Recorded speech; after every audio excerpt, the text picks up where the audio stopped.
Hello and welcome to our Gem Pursuit. I'm Matthew Weldon and joining me is my trusty co-host Alyce Ketcher. Hello Alyce. Hello Matthew and welcome everyone. Today we are starting a two-part special on the Titanic. Now, I know the story of the Titanic has been told 1,000 times over, so we're not just going to tell that again, but we were curious about the jewellery and the other luxury items that may have been on board. So we're going to briefly set the scene, talk about some of the passengers, but we're going to focus on the luxury items that were on board, specifically the jewellery, and there was quite a lot of it. Let's get started.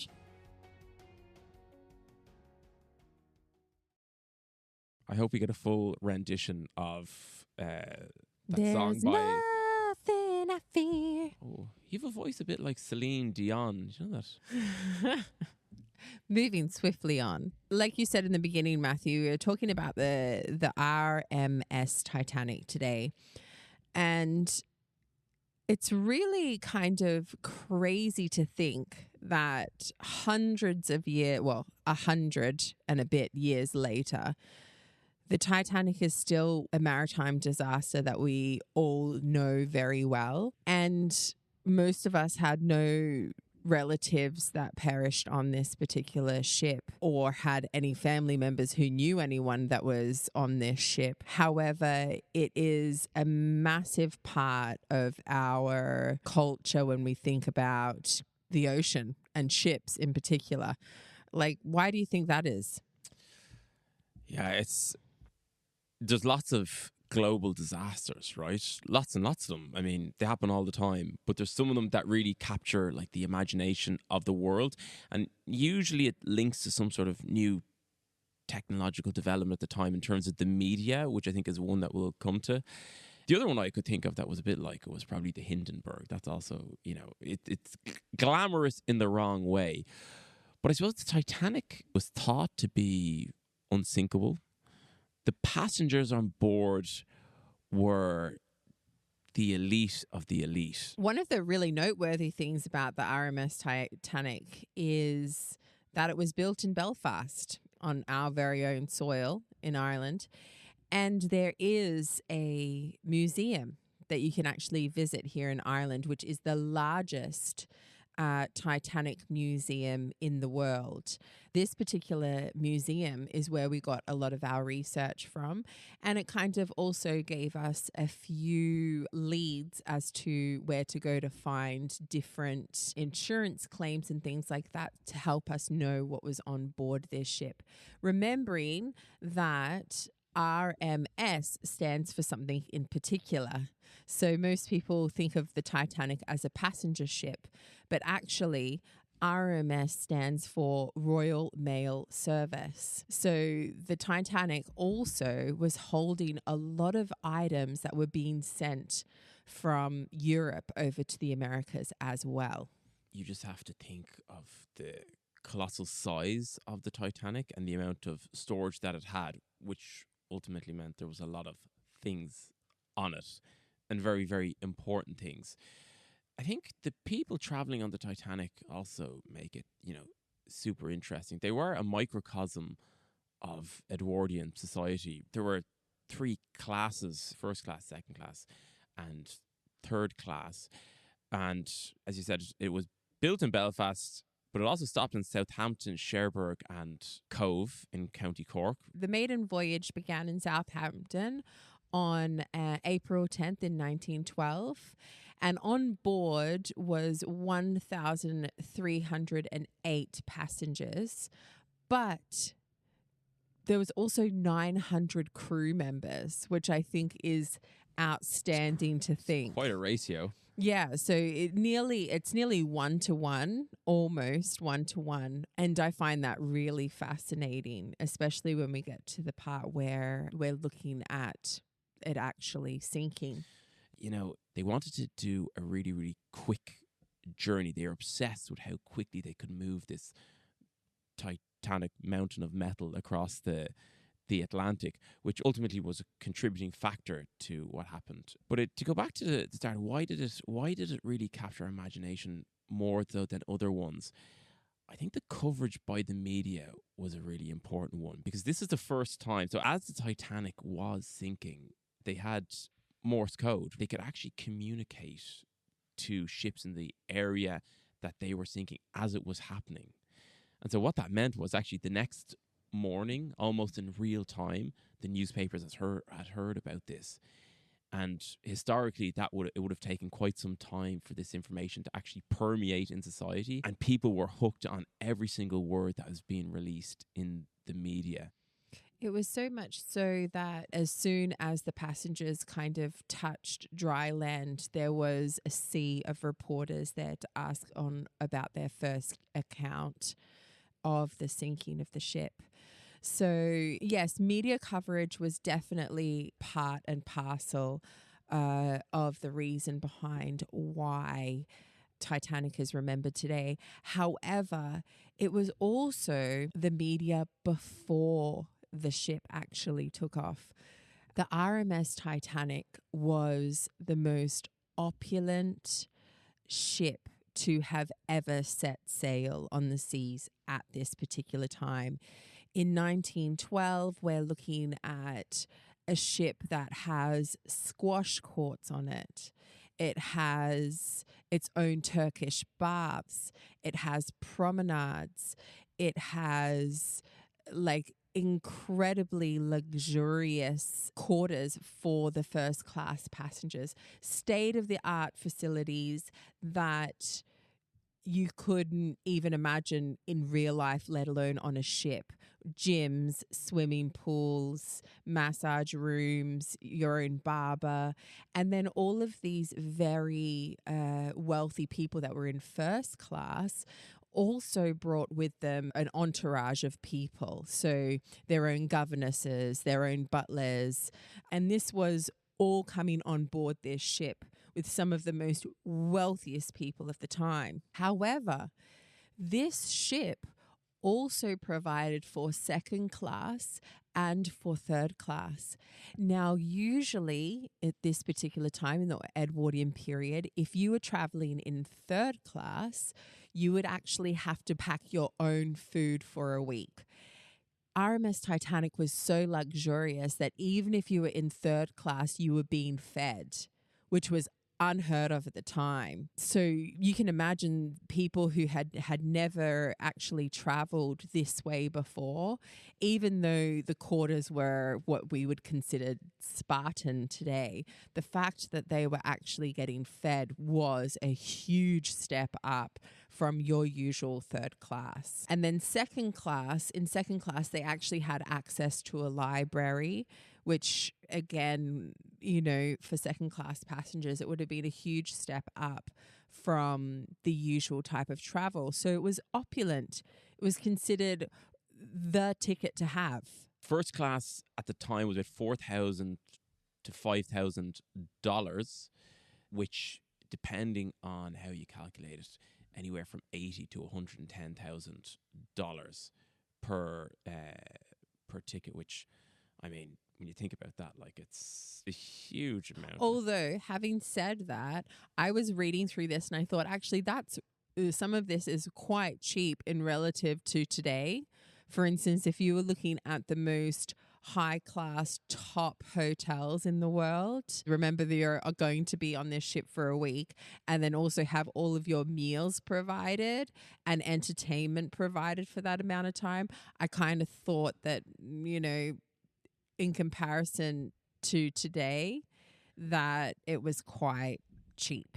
I mean, for what it was. I mean, What you were getting. I mean, Concorde was just a 3-hour flight, and that cost £20,000 sterling. Like, the amount of luggage that these guys could bring with them as well. Like, when you break it down, now I probably wouldn't have been on the Titanic now, to be honest. But the second class tickets, they were anywhere from $13 to $80 ish, and then third class about $7. So not inconsequential, but available to most people if they saved up. If you were in first class, you did not mingle at all with second class or third class. And this comes into play a lot during the actual sinking. So obviously the main source of everybody's knowledge of Titanic today would be the James Cameron movie. Kate Winslet, she's a first class passenger, and Jack is a third class passenger who happens to win a lucky ticket.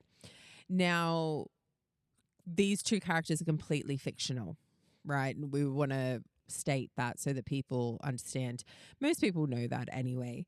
However, one thing that would astound you is that most of what he puts in the movie is parts of other people's accurate accounts, parts of other people's stories. One of the survivors actually goes on to ride elephants and be a very free spirit after the Titanic sinks. After being quite a wealthy woman, she goes off and actually lives a very fruitful life. There's a very famous painting of a woman who is bathing that goes down with the Titanic. Again, probably something that James Cameron drew inspiration from. And of course, the car that Jack and Rose have a little steamy moment in was one of the most expensive race cars at the time, which was on the Titanic. So all of these things are kind of like loosely connected to the truth. And it's also kind of based off of a book that was written as well. It's called A Night to Remember, which was written by historian and journalist Walter Lord. And this particular book also had a movie created about it, a movie depiction of it, which I watched and I thought was really interesting to watch because it wasn't until the 1980s when the Titanic wreck was actually discovered that we knew that the Titanic actually split in half, or not in half, the back of the bow actually split. But they didn't know that. Even those who were actually on the ship didn't remember that it actually had split. So it wasn't until they found it that they realized how it actually went down. And of course, if you're going through a traumatic experience like that, there's things that you won't remember. You probably will block them out, or they get frozen out of your mind because it's so freezing. A ship splitting in two like that is partly one of the elements that would make this, the Titanic saga, one of the most dramatic sinkings and disasters in history. So we're going to talk a little bit about what's on board, including the people who is on board and what luxurious items that they brought with them. To give an idea, the luxury items that were on board, you get a sense of how much was on board just by the sheer volume of claims that happened against the White Star Line after the sinking of the Titanic. You know, we've already said that there was some of the richest and most successful people in the world on it. But I mean, there was the valuable pieces that went down. But I don't want to understate the importance of, you know, some of the sentimental items went down. And that was from people from all over the ship. So what's on board? There is an insurance claim from Charlotte D.M. Cardezza, a very famous divorcee and the passenger with the most expensive suite on the Titanic, which, if you're talking about how expensive the first class suites were, I mean, this must have been really quite a suite. She is every woman's dream at this time. Number one, she's a divorcee, so she gets to live her own life. But number two, like, the amount of things that she has in her trunks. Now, I want to state the reason why we know about what was in her trunks is because she actually made an insurance claim, and this was to get some compensation for the property that she lost during the sinking. And so we have 19 pages, I repeat, 19 pages of items that she is asking for money for, basically. And like we will go over the 3 pages of these 19 pages that are jewelry items. 3 pages. I mean, these 90 pages, they total $177,000. It's the largest personal property loss in the Titanic. Obviously, she survived. Her insurance claim is part of a legal case in the matter of the petition of the Oceanic Steam Navigation Company for limitation of liability, which is the cases after the Titanic sank. And it was aimed at not just restoring loss for the loss of property, which was huge, but the loss of life, which is obviously way more important. But yet these 3 pages, I mean, let's talk about some of these, Jules. So Charlotte's claim, Matthew, yes. If you wanted to have a look at the full 19 pages, they are available to see online. We'll actually put a link for those in the show notes because they're really interesting to read. For instance, before I get into the jewellery, she had some of the most expensive furs as well.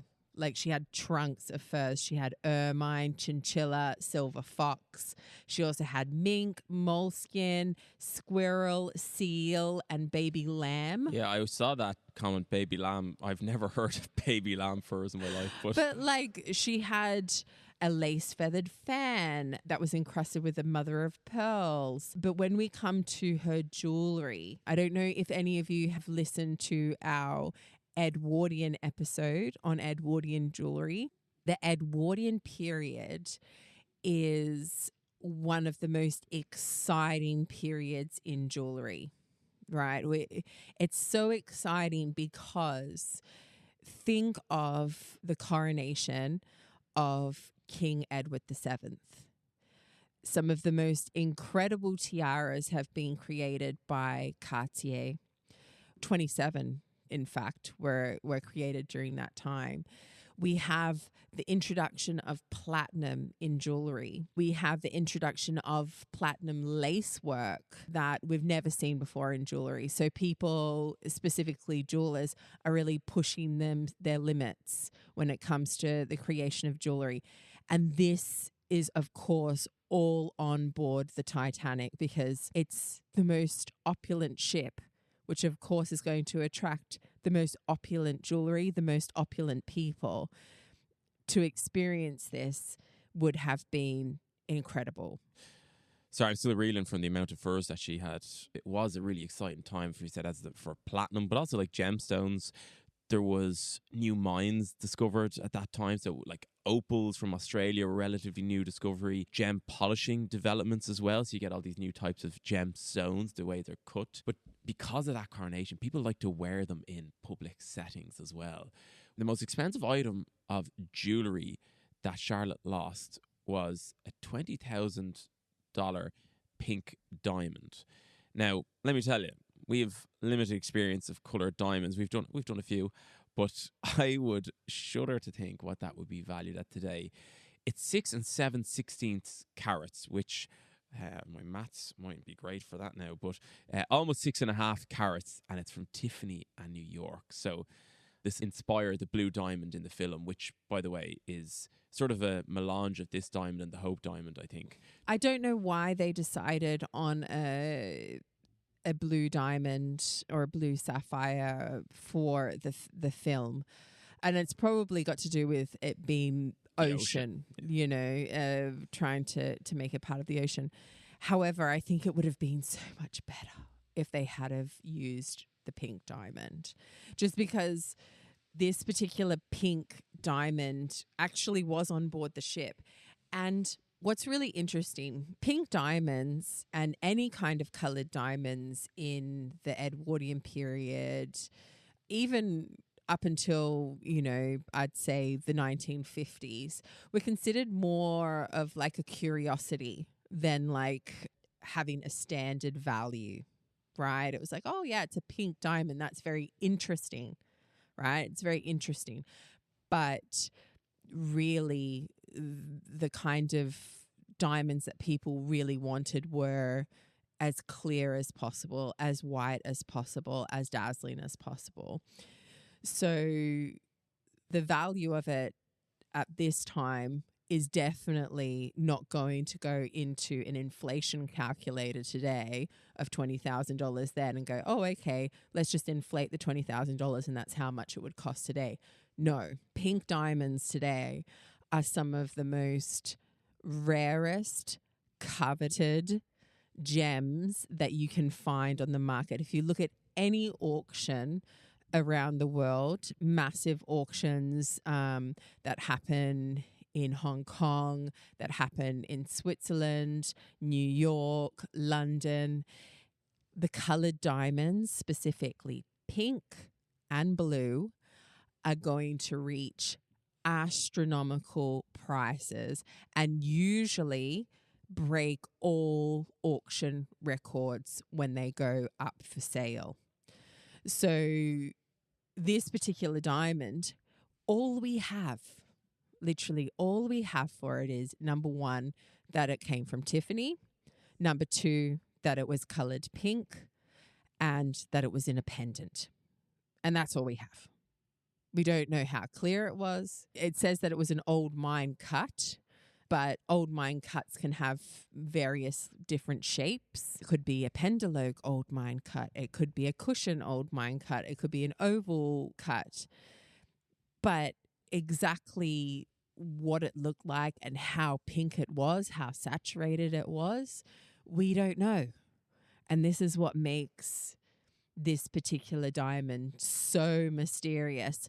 And it would still be sitting at the bottom of the ocean. It's there, Matthew. It's there. I won't be going down to the Titanic anytime soon to look for it anyway, that's for sure. But that diamond is quite unbelievable. And another thing that I found very interesting, she had a very large white diamond as well. She also had a Worth gown, which, if you'll remember, Louis Cartier was strongly encouraged to marry one of the Worth's daughters, and a Worth dress at the time, absolutely top of the market. And this particular lady also had a Worth gown, which was being asked in her insurance claim was $900. So this is 1/20th of a pink diamond for a dress, which, from spending time with Alyce, I realized that some dresses really cost a lot of money, right? But he is completely exagerating. His suits cost way more than my dresses. I'm not saying your dress. I'm saying we were in Paris there, and we remember we were walking down that fancy street, and you were like, "Whoa, that's a really expensive dress. That's by such and such." And I was like. Looks like a dress to me. Yeah, it looks Matthew's like a nice... like, whatever. And then he looked at the price and whoa! You could buy a diamond for that. So just to get back on track, right? So Matthew's talking about her Worth dress. I just want to quickly, and I'm going to just list off. This is literally the contents of her jewel case as written on her insurance claim. So I'm just going to go quickly so that you can hear some of it. This is the first page of her jewelry contents. We have 2 bracelets that have 15 diamonds in each, a necklace that has imitation pearls. Listen, ladies, you can mix imitation with actual jewelry as well. That has a diamond clasp with rubies in it. She has bracelets that have emeralds and amethysts, rubies and sapphires and topaz. She has a medal, which has the Immaculate Conception on it. She has a sunburst pendant that has 84 diamonds in it. She has aquamarines, a lavalier, which is a type of pendant from the time that usually had a nice little drop on it. This one had a canary marquee diamond, which is a yellow diamond, and a white marquee diamond with an additional 22 small diamonds. She also has a signed piece by Bailey, Banks and Biddle, which is a jewelry pieces that we've had before in the shop. She has a 4-leaf clover pin with green enamel. She has opal flowers in a spray that is from Vienna.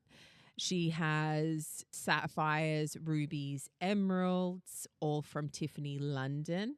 Blue enamel and pearl chain, platinum Tiffany chain, a brooch with a miniature and with diamonds and turquoise on it, which is by Westcott and Bailey. She has turquoise, morganite, which at the time would have been really, really nouveau and chic.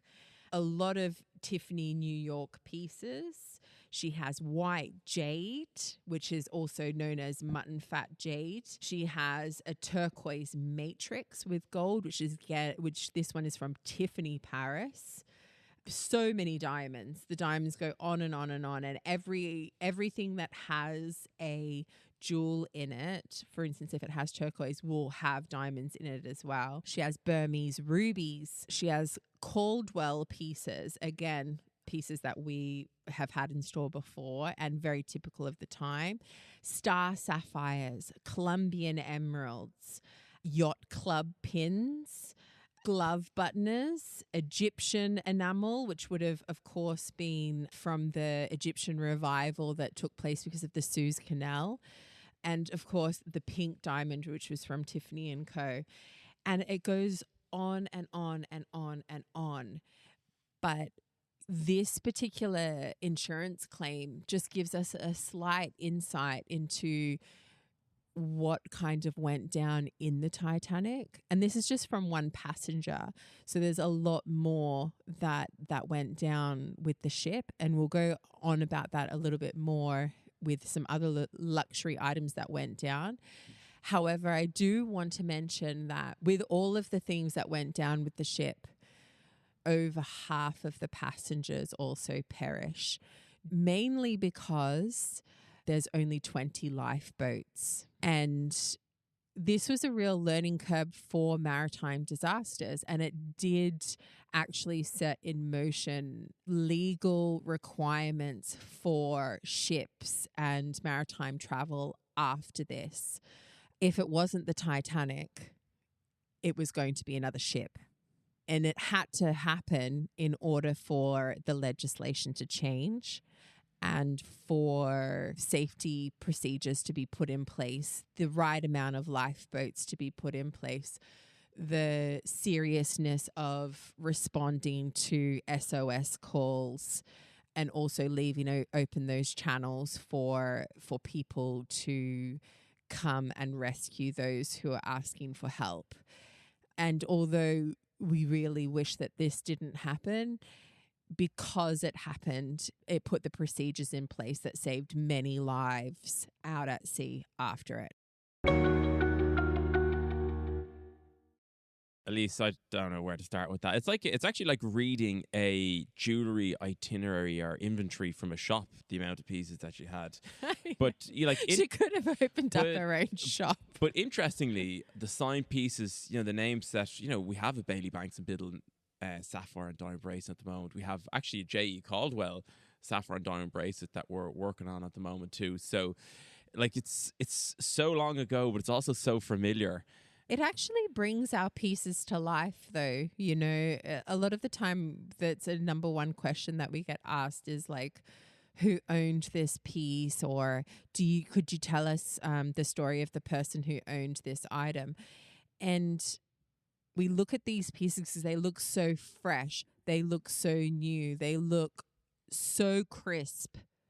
And they're from over 100 years ago, and they were being worn at events during this time. So it really adds like a lot of wow factor when you really think about the time periods that these pieces are coming from. Although that pink diamond and the jewellery that went down, which, as you said, quite unbelievably, it is sitting on the ocean floor. I always thought that about when we do the shows. We do shows, very rarely in America, but the ones we do and the plane goes over, like, God forbid, my brother-in-law's a pilot, God forbid that plane went down. All that jewellery would be sitting on the bottom of the ocean floor. But the diamond was immensely valuable. There's no doubt about that. But it was not the most expensive item that was lost when the Titanic sank. The most valuable item on board, want to have a guess what it was? Apart from the loss of life, obviously, which is clearly worth more. Obviously, I can't guess, Matthew, because I know what it was. Right. Well, it was a painting by the French neoclassical artist Mary Joseph Blondel titled Le Circassien au Bain. This full-size oil-on-canvas painting depicted a woman bathing in an idealized classical setting, and it was Blondel's entry for the Salon exhibition of November 1814 held in the Louvre. Just think of that for a second. This painting, when it went on board, was already 100 years old. So, like, we're talking about jewelry now that is 100 years old that was from this particular time period. This would now be 200 years old if it was still with us today. It's an antique painting at the time that it goes onto the ship. It was created in 1814. Basically, a beautiful woman who's just come out of the bath, right? She's holding a little bit of material around her that's covering, her bottom part, but her top part is freely open. And she's looking to the side nonchalantly with a beautiful plumage at the back of her. She looks absolutely gorgeous in this particular painting. Although, believe it or not, this painting was actually criticized at the time because they felt that the way she was turning her body was not the way that it should be painted. I'm pretty sure this also gave James Cameron a little bit of his storyline with Rose and Jack. Obviously, this particular painting wasn't painted on the ship. It was painted 100 years before, but I'm pretty sure that gave him some kind of little inspiration. It was a Swedish businessman, Håkan Bjornström Stefansson, who owned that painting. I believe he survived the sinking. In January 1913, he filed a claim for financial compensation for the loss of the painting, valued at $100,000. I think, Alyce, as you correctly pointed out, that's 2.4 million in kind of, modern money, but it would be, I'd actually think that would be hundreds of millions now. Definitely. Before we move on to our last piece, I just want to have a quick mention for the car from Rose and Jack's little exhibition. Steamy affair. It's a Renault Type CB Coupe de Ville. A similar 1912 version of that sold in Sotheby's in 2008 for $270,000, just under $270,000. Again, salt water, those cars, you'd really thin metal, wooden undercarriages. Probably the brass trimmings have survived and maybe some of the maybe glass parts of it. But that's it. The painting's gone. The car is gone. The jewelry is not gone, Matthew. The jewelry is there. I'm telling you, it's intact. It's that diamond is still a diamond. The sea ain't going to do anything to it. It will be as beautiful. Yeah, but the sea might do something to you if you try and get it. So I know, but it is as beautiful today as it was on the day that it went on that ship. It is still there. Matthew, the last item that we're going to talk about that went down with the Titanic before we break off and then give you a second episode of amazing stories from this very famous ship, is a jewel encrusted book with a very crazy history. Yeah, I mean, it's not something we come across very often today, jewel-encrusted books, but at the time, they were highly prized, not just for the gemstones that were in them, but for the craft and actually putting a jeweled book together. This one was created by Sangorsi and Sutcliffe, right, a London-based firm, and, I mean, they are one of the best bookbinding companies of the 20th century. And they're actually still running, from what I have gathered. They're still there. I think they're bookbinding, but I don't think they do jewel encrusted anymore. This book, I mean, it's quite a name. It's called the Rubaiyat of Omar Khayyam. I think that's correct, but for short, just called The Great Omar. I find this really interesting because it kind of feels a little bit, dare I say, cursed, Matthew. Well, I suppose it went down on the Titanic. I mean, it's super interesting because not only did it actually, obviously, was on board the Titanic when it sank, tragically 6 weeks after the sinking of the ship, the creator of the Grand Omar, Francis Sangorsi, drowned in in a freak accident. Basically, he was trying to save a woman who was having difficulty swimming, and he ends up drowning, which it feels a little bit weird that the creator of the book goes down with the ship. He dies 6 days later in a water-related accident. in like, a water-related quite accident. unbelievable. Then the book gets created again. So they create the book again to his specifications, exact specifications, which we're going to go over. And then in the Blitz during World War II of London, this particular book is put into a vault in a bank, and it's destroyed in that Blitz in London, which again, I mean, it doesn't feel good, right? That the fact that it gets sunk in the Titanic, the creator dies in water-related incident, then the book gets created again, it gets destroyed again. Yeah, but it's like any superstition, Alyce. It's this is independently, any of those events are explainable. You could say, okay, he got into an accident. Okay, the ship sank. Oh, that was terrible. And then, okay, it got destroyed in the Blitz. Many things got destroyed in the Blitz. You know, even in Ireland, a lot of our records were lost in the Customs House fire. So, but you have to say that when there's a repeated pattern of misfortune falling these people. 3 times. Anyway, the book has been created again to the specifications of the original book, and it has not been destroyed. It is currently sitting inside the London Library. So you can actually go and see it if you have special permission. So the Great Omar is there. What does it look like? Okay, so it measures 16 inches by 13 inches or 40 centimeters by 35 centimeters.